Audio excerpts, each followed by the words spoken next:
Zee 24 तास एक पाऊल पुढे। सरकारी बाबूशाहीतून कुणीही सुटत नाही। त्याला कष्टकरी बळीराजा कसा अपवाद ठरणार? एकतर 5वीला पुजलेलं कष्ट आणि त्यात अशिक्षितपणा अशी काहीशी परिस्थिती असल्यानं बळीराजाची कुणीही फसवणूक करतं। सोलापुरातल्या करमाळा तालुक्यातल्या काही शेतकऱ्यांनाही महाबीजनं फसवण्याचा प्रयत्न केला, पण या शेतकऱ्यांनी प्रसंगावधान राखलं आणि झालेल्या फसवणुकीविरोधात योग्य वेळी आवाज उठवला आणि तोंडघशी पडलेल्या महाबीजलाही अखेर बळीराजापुढे झुकावंच लागलं। सोलापुरातल्या करमाळा तालुक्यात पारेवाडीच्या 20 शेतकऱ्यांनी समर्थ कृषी विज्ञान मंडळाची स्थापना करून महाराष्ट्र राज्य बियाणं महामंडळाच्या बीजोत्पादक कार्यक्रमात सहभाग घेतला। या शेतकऱ्यांनी 250 एकरात मालदांडी ज्वारीच्या कच्च्या बियाणांचं उत्पादन घेतलं। महामंडळाच्या अधिकाऱ्यांनी वेळोवेळी शेतीची तपासणी सुद्धा केली। उत्तम प्रतीचं बियाणं या शेतकऱ्यांनी तयार करून दिलं। त्यानंतर पुण्याच्या तपासणी कार्यालयात या बियाणांची तपासणी करण्यात आली। तपासणीअंती 15,580 क्विंटल ज्वारी महाबीज महामंडळानं 2300 रुपये या भावानं विकत घेतली। सांगायला महामंडळानं ज्वारी 2300च्या भावानं विकत घेतली, पण पैसे दिले 1900 या भावाप्रमाणे, आणि तेही फक्त 456 क्विंटलचेच।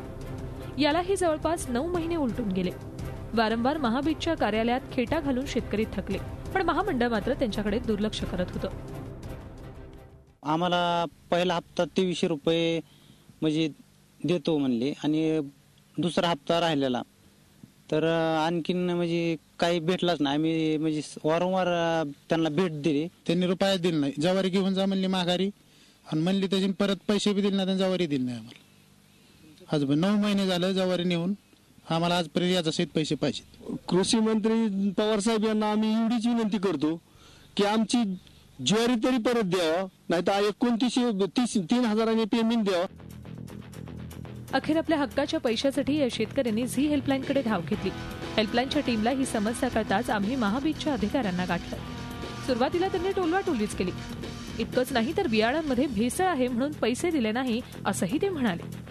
मात्र याबाबतची बातमी झी हेल्पलाईनच्या सवाल हक्काचा या शोमध्ये दाखवल्यानंतर महाबीजचे अधिकारी मात्र खडबडून जागे झाले। त्यांनी तात्काळ आमच्या प्रतिनिधींकडे झालेल्या चुकीची कबुली दिली आणि सारा व्यवहार आमच्या लक्षात आला। बीज प्रमाणीकरण तपासणीत 3114 बॅग महाबीज मंडळानं स्वीकारण्यासाठी सीलबंद केल्या। शेतकऱ्यांनी यापैकी पहिल्या खेपेला 456 क्विंटलच्या बॅगा महामंडळाकडे पाठवल्या आणि उरलेलं बियाणं त्यांनी दुसऱ्या खेपेला पाठवलं। मात्र महामंडळानं हे बियाणं सोलापुरात न साठवता उस्मानाबादच्या ढोकी इथे साठवलं। त्यामुळे शेतकऱ्यांना त्यांचे बियाणेही परत मिळाले नव्हते आणि पैसेही नाही। अखेर महाबीजनं शेतकऱ्यांना 8 लाखांची रक्कम भरून माल उचलण्याची नोटीस काढली। मात्र महाबीजला इतकी घाई झाली की त्यांनी शेतकऱ्यांचं उत्तर यायच्या आतच बियाणांचा लिलाव करून टाकला। मात्र झी हेल्पलाईनच्या दणक्यानंतर आता महाबीज शेतकऱ्यांची रक्कम द्यायला तयार झाले। मला अपेक्षित त्यांच्याकडनं 600 क्विंटल होती किंवा जास्तीत जास्त महाबीजच्या ज्या उत्पन्नाप्रमाणे 600 क्विंटल अपेक्षित होती, पण त्यांनी 1574 क्विंटल आम्हाला बियाणे दिले आणि ते त्यांनी वेळेत उचल न केल्यामुळे आम्ही ते जनरल ऑप्शनमध्ये दिली आणि त्याच्यामध्ये रेट्स जास्तीत जास्त रेट्स देण्याचे प्रयत्न महामंडळामार्फत करून 1600 रुपये प्रति क्विंटल प्रमाणे ती ज्वारी ऑप्शनमध्ये दिली।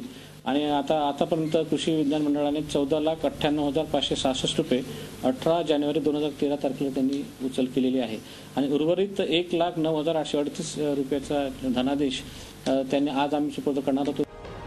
सुरुवातीला शेतकऱ्यांच्या हक्काचे पैसे देण्यासाठी टाळाटाळ करणारं महाबीज हेल्पलाईनच्या दणक्यानं मात्र वठणीवर आलं। त्यामुळे या शेतकऱ्यांनी झी हेल्पलाईनचे आभार मानले।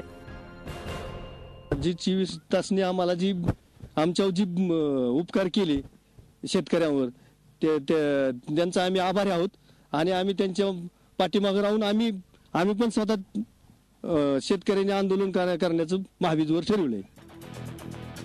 हेल्पलाईनच्या मदतीमुळे बळीराजाची समस्या चुटकीसरशी सुटली खरी, पण याचं खरं श्रेय आहे ते बळीराजाला।